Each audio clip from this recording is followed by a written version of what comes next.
Technology makes things cheaper. Like, that's just the rule, right? Oh, absolutely. It's basically the fundamental promise of the modern world. Right. You buy a smartphone today, and it has, I don't know, 1,000 times the processing power of a massive desktop computer from the 90s. Yeah. And it actually costs a fraction of the price when you adjust for inflation. You just expect that. We all expect that. It gets totally baked into our common sense, Innovation drives down cost. Exactly. Efficiency creates these massive savings, and eventually those savings get passed down to you and me. The assembly line gets faster, parts are easier to mass produce, and so the consumer ultimately wins. Right. That's the story we're always told about how progress works. Because we see it happen everywhere. Yeah. But today, on this deep dive, we're taking that whole assumption and we're throwing it right out the window. We really are. We're going to expose a century-old secret about how this promise was completely broken.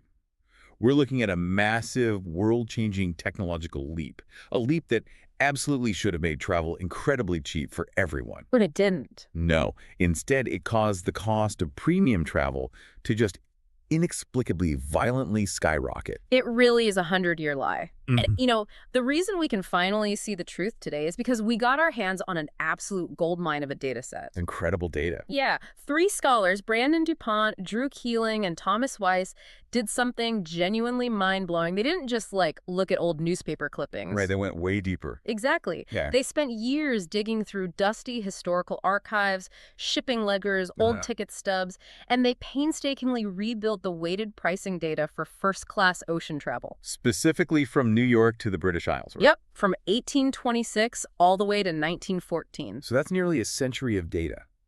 We're talking about this unbroken window into the greatest transportation revolution of the 19th century. It was a total paradigm shift. Right, the era where we shifted from wooden sailing ships that entirely relied on the wind to these massive roaring steel steamships. Yeah. And I want you to just visualize this chart for a second. Imagine looking at a graph that spans almost 100 years. You see the dangerous, unpredictable sailing ships disappear. Right, they get completely phased out. The massive steam engines take over, the speed of crossing the Atlantic multiplies, the safety multiplies. It's an absolute miracle of human engineering. It is, but then, and this is the crazy part, you look at the red line on this chart. The line tracking the actual ticket prices for first-class passengers, it dips at first, which is, what you'd expect when a new technology makes things easier. Sure, early adoption savings. Right. But then, right when the technology gets truly powerful, that red line makes a terrifying, unnatural U-turn. A total U-turn. It completely reverses course and soars right back up to where it started. Which is just a total slap in the face to everything we think we know about supply and demand. Totally anti-common sense. Think about it like buying the absolute latest model of your favorite smartphone. You know for a fact the battery is cheaper to make, the screen is cheaper to mass produce, the shipping costs are lower. All the inputs are cheaper. But instead of the price dropping, the company suddenly charges you double what you paid 5 years ago. You'd be furious. Oh, absolutely. You'd be asking, wait, why am I paying a massive premium for an efficiency upgrade? Where exactly did all those savings go? And the brutal answer is the savings went directly to the cartels. Wow. So today's mission is to unpack exactly how monopolies, corporate collusion, and this bizarre weaponization of extreme luxury completely hijack human progress. I can't wait to get into this. We're going to walk through how a handful of shipping titans realized they could trap consumers in a closed loop. And honestly, the most chilling part of this whole story. What's that? The digital platforms and algorithms you use every single day are running this exact same playbook right now. Okay, I am so ready for this. Let's start with the sheer technological dominance of the steam engine, because we're talking about the absolute obliteration of the traditional sailing ship. Yeah, it was a bloodbath for sail. In the mid-1800s, safety and speed improved on a scale that's just, it's hard to comprehend today.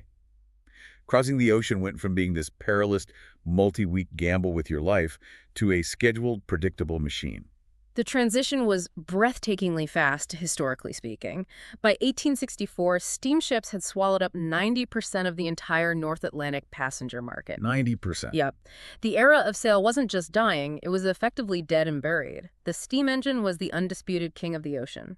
Faster, more reliable, and it could carry vastly more weight. So, okay, if you're a rational observer, you're thinking, faster ships, much bigger ships, Way more tickets to sell per voyage. The cost per passenger has to fall off a cliff. Right, economies of scale. Exactly. The whole economy of scale thing should kick in. But the human beings buying the tickets didn't actually get that massive discount, did they? No, they really didn't. Cold, dead cargo got the discount. Wow. Humans got completely squeezed. Let's just look at the raw numbers from the scholars' dataset. Back in 1826, if you wanted the lowest tier ticket on a wooden sailing ship, it would cost you about $155. Okay, 155. Fast forward a couple of decades to the 1840s, the Cunard Line is launching these new, highly efficient steamships, and their starting price, it sits between $120 and $130. Okay, so that's a drop. It's a little bit cheaper. But considering they completely revolutionized how we travel across the planet, it's certainly not a crash. Not at all. It's just a slight dip for a massive technological leap. Exactly. And this is where we see the fatal divergence. This split is, honestly, one of the most important moments in the history of modern business. The split between freight and passengers. Yes. From 1826 all the way to 1889, passenger fares slowly, painfully dropped by about 1.4% a year. 1.4%. That's barely noticeable year over year. Just a slow, steady trickle downward. Right. But after 1890, the entire system breaks. First-class fares suddenly surged. They skyrocketed by 2.6% annually. Up 2.6% every single year. Every single year, without fail, the price climbs steeper and steeper. But wait, I have to push back here because this is the part that makes absolutely zero logical sense to me. At the exact same time that ticket prices for people are suddenly going to the moon, the cost to ship bulk cargo, like we're talking wheat, flour, heavy machinery. Just kept plummeting. Right. The freight rates were dropping through the floor. I mean, hold on, let me get this straight. These ships are burning the exact same coal to get across the ocean. Yep. They're sailing across the exact same freezing Atlantic waters, using the same engines. Why in the world did the cost to ship a ton of grain hit rock bottom while the cost to ship a human being exploded? Well, because a sack of wheat doesn't have an ego. Oh, that's good. And cargo doesn't care about monopolies. Humans do. Yeah. Think about it. A sack of flour doesn't care about the brand name painted on the side of the boat. It doesn't care if it's traveling on a luxury Cunard liner or some unknown, rusty tramp steamer. It doesn't care about the thread count of the sheets or if there's a giant crystal chandelier in the dining room.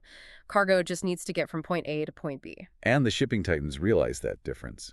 They realize that a rich person cares deeply about all of those things. They realized it, and they ruthlessly weaponized it. This divergence in the data where freight gets cheap and tickets get wildly expensive is the exact moment the shipping executives figured out they could treat luxury travelers entirely differently than cargo. They uncoupled the cost from the reality. Exactly. They completely decoupled the price of human transport from the actual physical cost of running the machine. They stopped pricing tickets based on what it cost them in coal and started pricing tickets based on what they could extract from human psychology. Which takes us right into the rise of the oligarchs. We're always taught in, like, Econ 101 that free competition lowers prices. Right, the invisible hand. Yeah, that if companies have to fight for your business, you get a better deal. But this data set proves that when competition dies, the truth dies right along with it. And those cheap prices you'd read about in the newspaper, they were absolute fiction. The irony here is that free competition is exactly what birthed this monster. How so? Well, initially, there were a lot of companies trying to cross the Atlantic. But the capital required to build massive steel steamships is enormous. Right. The barrier to entry is insane. Exactly. So the big players just kept eating the small players. 3 massive giants emerged from the chaos and took total control. The Cunard Line, the White Star Line, and the Inman Line. The big 3. They didn't just compete with each other, they essentially owned the ocean. Together, they controlled nearly 75% of all first-class traffic across the Atlantic. 75%. That isn't a market. That's a stranglehold. If you wanted to go to Europe comfortably, you basically had to pay one of those 3 companies. And it gets even tighter as time goes on. As the ships got bigger, the concentration of power got worse. Eventually, just 10 of their flagship vessels carried 60% of all first-class travelers. Wow. 10 specific ships were dictating the reality of transatlantic travel for the entire Western world. But here's the crazy part. If you were just a regular person picking up a daily newspaper back in New York during this time, you wouldn't know you were being squeezed by a monopoly. No, not at all. The newspapers were full of these beautiful, bold advertisements from the shipping lines screaming about minimum fares. They were actively luring people in with ads that said things like, cross the Atlantic in luxury for only $80. It looked like a total bargain. Right. It looked like a bargain because it was bait. It was an illusion designed just to get you out of your house and into their ticket office. And the researchers proved this right. Oh, the data drop here is devastating. The scholars didn't just look at the newspaper ads, they dug into Cunard's actual accounting books. They looked at the real revenue per passenger, the actual money changing hands at the desk. Okay, what did they find? They found that the real price people paid was consistently 30 to 40% higher than those advertised minimums. 30 to 40% higher.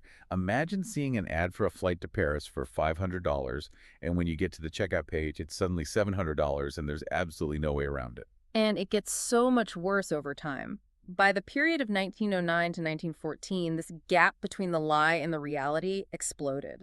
The real average price passengers were paying was over 50% higher than the bait advertised in the papers. Which begs the question, why do massive corporations love shouting about low prices, but then force you to pay double when it's time to actually buy? Because it works. Right, because a minimum fare is just the price of admission to a floating trap. They get you in the door, they get you dreaming of the crossing, you tell your family you're going, and then the real extortion begins. Exactly, because that advertised minimum was a phantom. It was usually reserved for the absolute worst cabin on the oldest, slowest ship in their entire fleet. Of course. We're talking about a tiny, vibrating, windowless box right next to the roaring engines. No wealthy traveler actually wanted that ticket, but the ad worked. It got them to walk into the White Star ticket office. And once they were inside, the clerk would say, oh, you don't want that cabin. Let me show you what we have on the upper decks. It's the classic upsell, but weaponized on a global scale. But listen, monopolies aren't invincible. Sometimes they get arrogant. Sometimes they turn on each other. They absolutely do. The oligarchs get greedy. They step on each other's toes, and they start a turf war. And when giants fight, the consumer finally gets a win. They do get a win until the billionaires panic. And that brings us to the incredible bloodbath of 1894. Right. Set the scene for us here. 1894 is a really dark time economically, isn't it? The global economy completely tanks. It was a massive depression. Banks are failing, businesses are closing. Suddenly, these shipping giants, who are used to raking in cash, are staring at empty ships. And they panic. They do the one thing they secretly swore to each other they would never, ever do. They slashed their prices. Yes. It wasn't just a price cut. It was a brutal, no-holds-barred price war. A complete race to the bottom as they desperately tried to steal whatever few passengers were left from each other. So what did that look like in the data? Let's look at what happened in July 1894. The White Star Line's steerage tickets. Those are the tickets for the poorest immigrants in the bottom of the ship. Absolutely imploded. In a single day, the price dropped from $25 all the way down to $10. $10. That's a 60% collapse in 24 hours. For a working-class immigrant trying to bring their family over, that is completely life-changing. It was incredible for them. Passengers must have been celebrating in the streets. It's a low-price carnival. Finally, for a brief, shining moment, the incredible technology of the steamship is actually working for the working class. It was a beautiful moment for the consumer, but it was a very brief carnival. Because capitalists absolutely hate a bloodbath. They hate losing control. Exactly. They hate losing control of their margins. They realized very quickly that competing on price was going to destroy their empires. So instead of continuing to compete and letting the consumer win, they decided to completely fix the game. They realized competition is for losers. Which brings us to the cartel. Yes. April 1896. Liverpool, England. The room where it happened? Exactly. The executives of the biggest, most cutthroat shipping giants in the world quietly meet in a private room. They stop fighting. They shake hands. They literally sit down at a table and write out a formal agreement to lock in minimum prices across the board. Wow. They drew a hard line in the sand. They basically made it illegal amongst themselves to ever drop prices again. They colluded. They absolutely colluded. It was a formal cartel. And immediately after the ink dried on that cartel agreement, something incredibly eerie happened. What was it?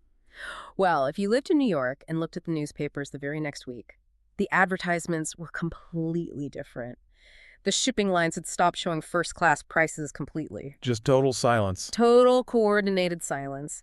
A 25-year tradition of printing competitive ticket prices in the daily newspaper simply vanished overnight. It's so sinister. It's exactly like if all the gas stations on your street, who usually fight over pennies, mimically decide to raise their prices to the exact same ridiculous number on the exact same morning. Right, you'd know something was up. They didn't just stop competing, they stopped letting you see the menu.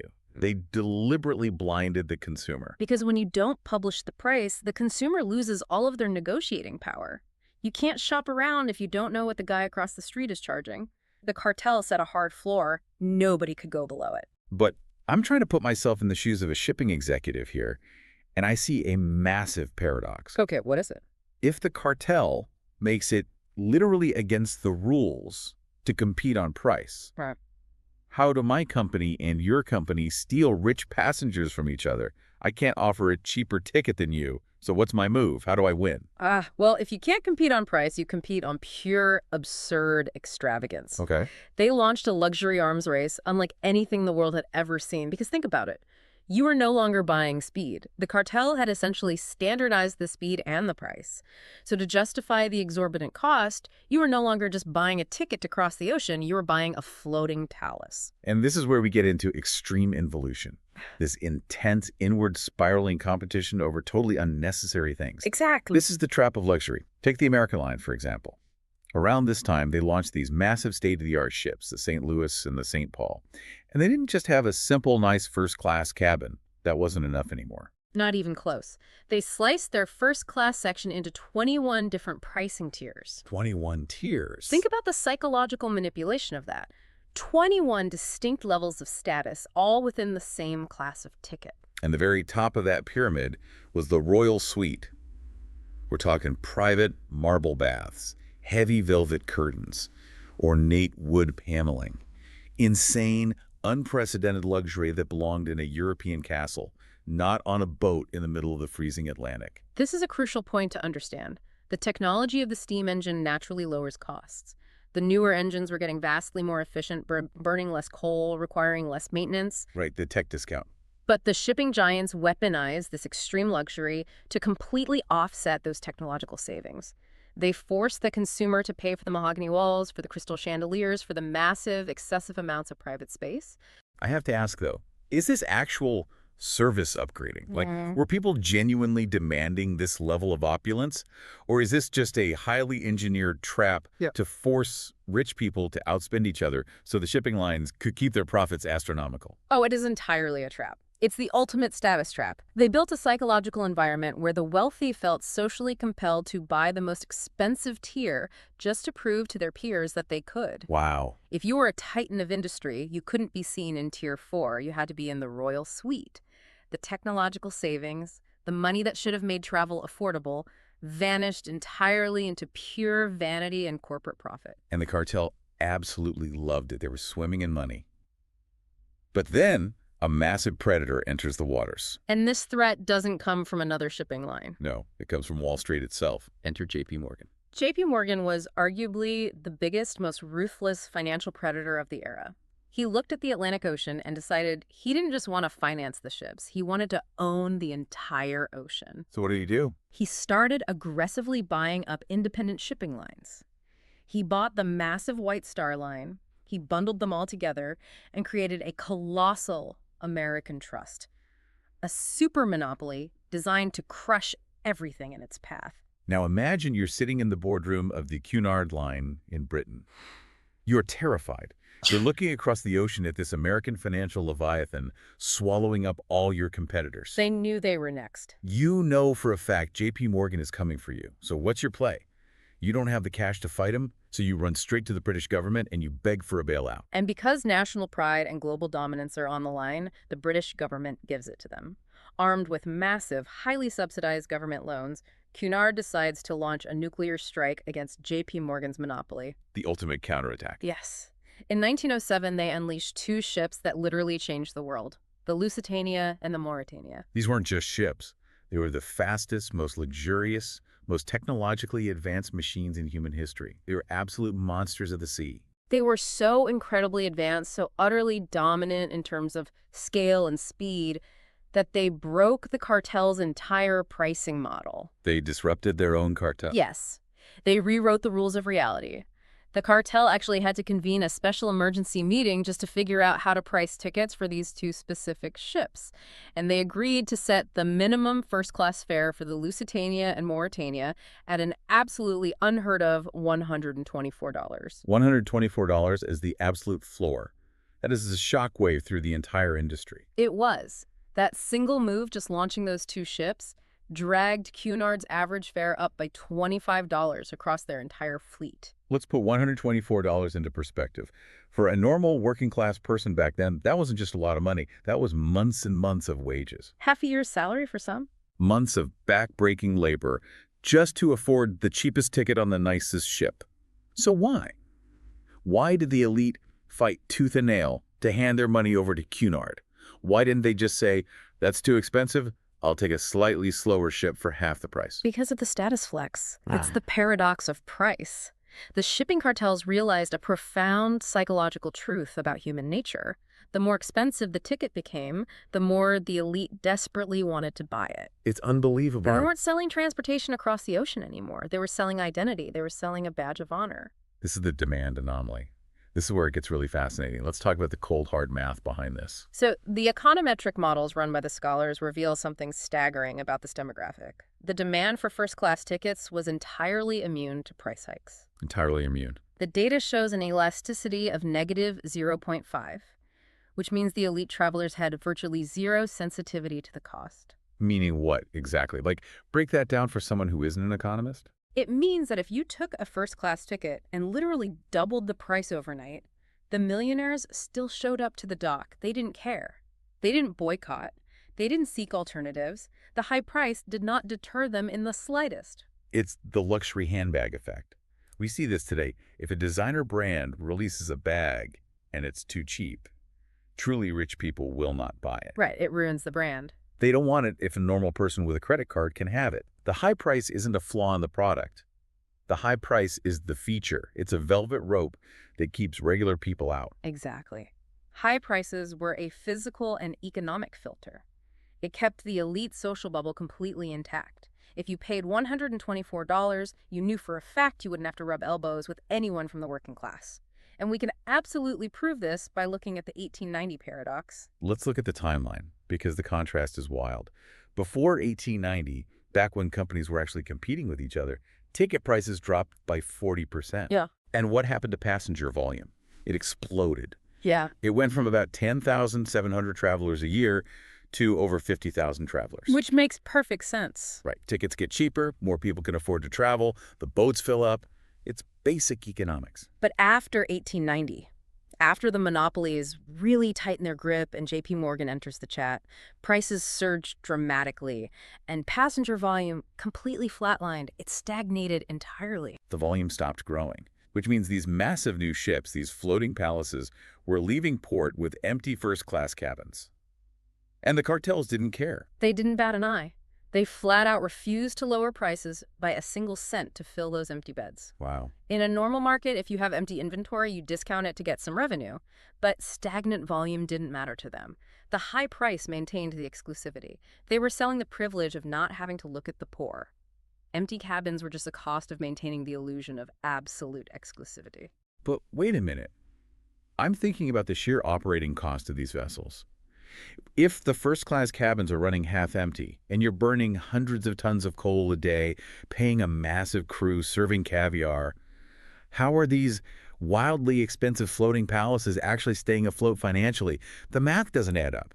And that right there is the darkest secret of the Atlantic crossing. Okay, lay it on me. The billionaires drinking champagne and waltzing in the royal suites were not actually paying for the ship. They weren't covering the baseline costs of the voyage. If the billionaires weren't paying for the ship, who was?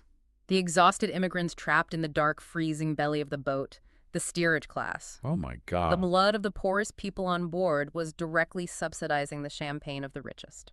The dark engine of luxury. I want to spend a second here because this is so grim. We're talking about people who are Fleeing famine in Ireland, fleeing persecution in Eastern Europe, they're selling everything they own. Exactly.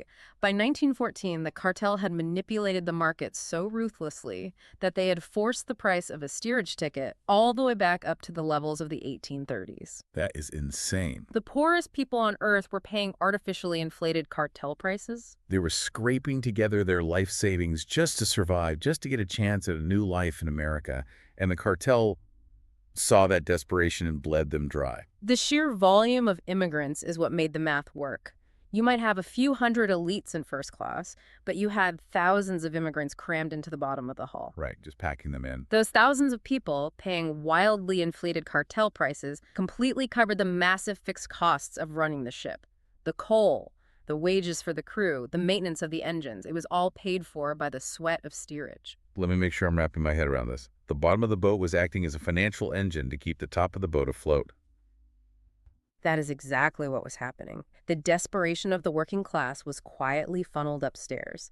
Every single dollar extracted from an Italian farmer or a Russian laborer went directly towards subsidizing the fact that a first-class cabin could remain empty just to preserve a billionaire's sense of exclusivity. It is systemic extortion on a massive scale. And it gets even more twisted when you look at the actual corporate ledgers of these cartels. This brings us to the ultimate profit lever. I want to talk about how a tiny, almost unnoticeable tweak to a rich man's ticket created an absolute tsunami of corporate cash. Let's open up Cunard's internal accounting books from this era. On the surface, they operated on a razor-thin 5% net profit margin overall. Running steamships is expensive. Right, obviously. But if you dig deeper, you find that 1/4 of that total corporate profit came exclusively from the first-class cabins. First class was their golden goose. And because we already know that demand for first class was completely immune to price, the executives realized they possessed a magic financial lever. What kind of lever? The data shows that if Cunard nudged the first-class fare up by just 10% a bump, the rich wouldn't even notice. Their overall net profit violently surged by 50%. A 10% bump in ticket price equals a 50% explosion in total net profit. That is an insane amount of leverage. It is the literal theft of human progress. The technology of the steam engine really did create massive savings. The engines were marvels of efficiency. But the consumer never saw a single dime of those savings. Not a cent. The cartel hijacked 100% of the efficiency bonus. They took a miracle of engineering and turned it entirely into corporate super profits. So supply and demand, the invisible hand of the market, none of that dictated the price of a ticket. A board of directors sitting in leather chairs in a private club in Liverpool dictated the price. And they didn't just stop at fixing prices. When you have that much power, you don't just control the money. You control the maps. You dictate the geography of the world. Wow. This is where we see the rise of the port monopolies. This part blew my mind. The idea that a city's entire economic destiny wasn't decided by its mayor or its infrastructure or its citizens. It was decided by tycoons drinking brandy and moving pieces on a chessboard. Look at the historical maps. New York was the undeniable hub of the Western world. 93% of all elite departures left from New York. Makes sense. But over in the UK, Liverpool historically held 53% of the traffic. It was the traditional center of transatlantic travel. But then the cartel decides to play God with these cities. Right. The cartel suddenly decided that Southampton, a completely different port city, would be designated as the privileged high-price port. They exclusively reserved it for their newest, fastest superliners. Just unilaterally making that call. Yeah, they artificially shifted the economic center of gravity of an entire country just to justify creating a new, even higher pricing tier for tickets departing from there. And of course, when the public eventually complained about these soaring ticket prices, when the newspapers finally started asking why a steamship ticket cost as much as a small house, what did the tycoons say to defend themselves? Oh, they lied through their teeth. They fed the public the ultimate efficiency lie. The tycoons whined to the press, they threw up their hands and played the victim. I can hear it now. They said, operating costs are completely out of control. Coal is just so expensive these days, we have absolutely no choice but to raise prices just to survive. But the data completely exposes the lie. Completely. Because during this exact same period, the industry introduced the compound steam engine. It was a miracle of engineering that literally chopped coal consumption in half. Half. They needed 50% less fuel to cross the ocean than they did a decade prior. Half the coal. That means massive, massive financial savings on fuel. And it meant they needed much smaller coal bunkers inside the ships, which suddenly freed up massive amounts of physical space inside the hull. Space that they immediately filled with more high-profit cargo and more paying passengers. So it was a double win for them. Right. So their revenues went up because they were carrying more, and their fuel costs got cut in half. This is so infuriating because it's exactly like a modern airline. It really is. They cram the seats closer together to fit more people. They build planes out of lighter composite materials. They save millions and millions of dollars on jet fuel because the planes are so efficient. And then the CEO looks you dead in the eye on TV and says ticket prices are going up because of inflation and operational costs. Yeah. It is gaslighting on a corporate scale. It is a playbook. It's a very specific playbook. And the incredible data from 1826 to 1914 proves that it works flawlessly, and it has worked for over a century. Which brings us to the century-long trap.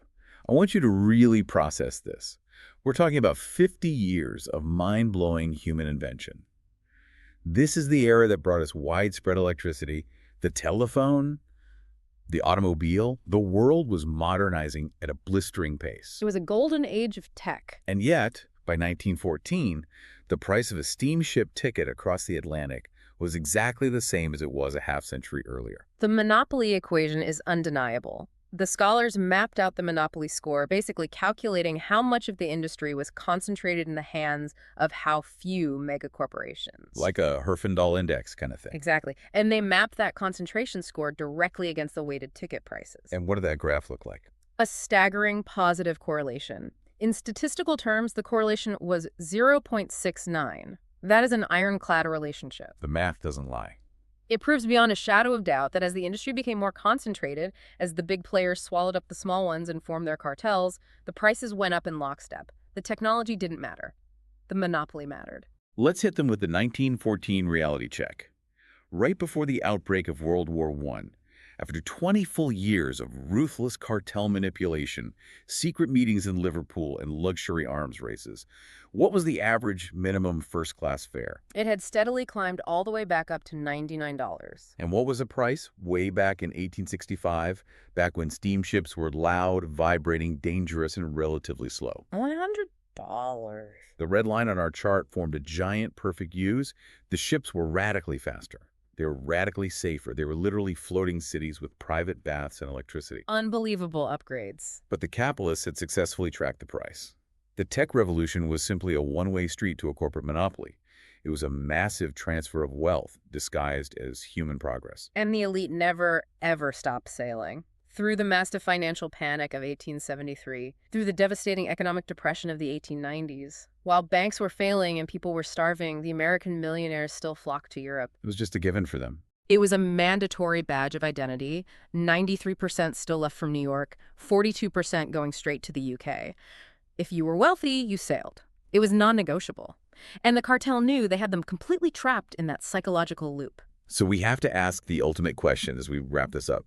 The historical echo. You listen to this incredible story and you think, wow, those greedy shipping barons with their monocles and top hats from the 1800s were terrible people. Yeah. I am so glad we live in the future where things are fair and transparent. Yeah, right.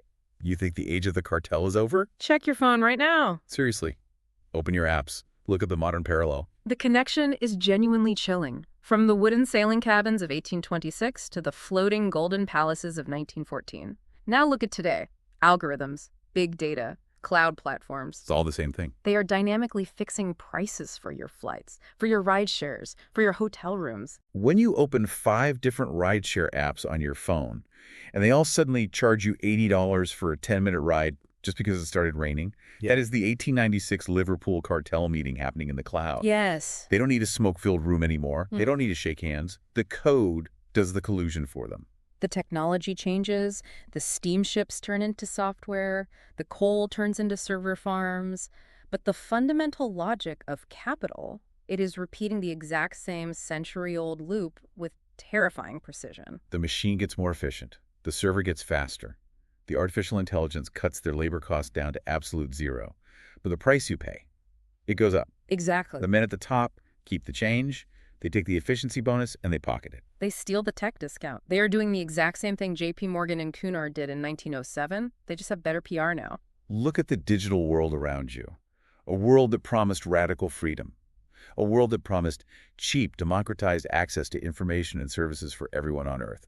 Are we just witnessing the cartel being reborn in code? The data strongly suggests we are. The monopoly score is rising across almost every single sector of the modern global economy. A handful of massive tech giants control the infrastructure of our daily lives, just like Cunard and White Star controlled the Atlantic. Have we actually upgraded our lives? Or are you and I just buying tickets in the digital steerage class, subsidizing the billionaires at the top who refuse to actually compete with each other? It's a sobering thought. I really want you to think about that. Think about the invisible cartel sitting in your pocket right now. The next time you book a trip, the next time you tap buy on a screen, you aren't just paying a price dictated by supply and demand. You are feeding a machine that was built 100 years ago. Keep your eyes open. See you on the next deep dive.